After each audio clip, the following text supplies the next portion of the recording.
break through that door. You say it was locked. What efforts were the officers making to try and break through either that door or another door to get inside that classroom? None at that time. The on-scene commander at the time believed that it had transitioned from an active shooter to a barricaded subject. You have people who are alive, children who are calling 911 saying, please send the police. They are alive in that classroom. There are lives that are at risk. Hey, that's not protocol, is it? We're well aware of that. Right, yeah. But why was this decision made not to go in and rescue these children? Again, you know, the on-scene commander considered it a barricaded subject and that there was time and there were no more children at risk.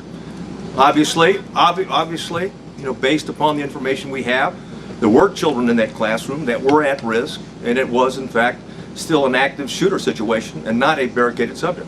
There was 19 officers in there. In fact, there was plenty of officers to do whatever needed to be done, with one exception, is that the incident commander inside believed they needed more equipment and more officers to do a tactical breach at that point. That's why BORTAC was requested on the scene. As soon as they were there, they executed a search, or at least a dynamic entry, and went in. And of course, that was not till 12. That was not till 12:57. Yeah. Hey, stand by. Hey, stand by.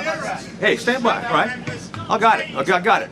Okay. Hey, from the benefit of hindsight, where I'm sitting now, of course it was not the right decision. It was the wrong decision. Period.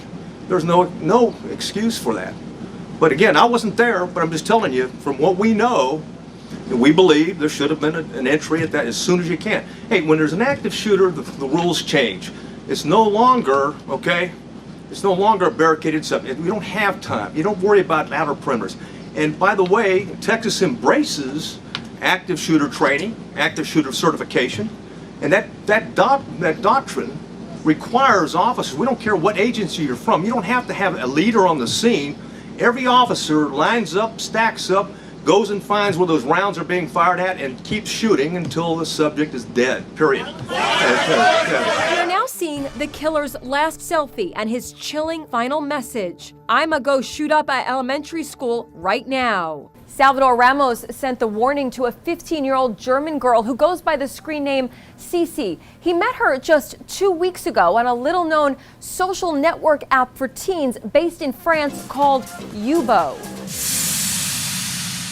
Referring to his grandmother, he wrote, "I'ma do something to her right now. She's on the phone with AT&T about my phone. It's annoying." 6 minutes later, he messaged, "I just shot my grandma in the head." The German girl is speaking out today, telling the New York Times, "Maybe I could have changed the outcome. I just could never guess that he'd actually do this." Ramos worked at the drive-thru window of this Wendy's and told coworkers he was saving to buy guns. He was rude, creepy, and scruffy, says a former coworker. He bought a top-of-the-line version of the AR-15 as seen in these YouTube videos. Ramos legally purchased it online. The receipt shows he paid $2,024.28. He also bought a handgun, ammo, and body armor. Former FBI mass shooting expert Catherine Cites says Ramos might have been stopped if warning signs had been reported. One of the more telling things for me is that some of the people who are coming forward and saying, I saw this with him, I saw this change in his behavior, I saw him start to spend more time with guns. We can gather a lot of information about this young man now, but it would have been nice if we'd gathered it before he started shooting.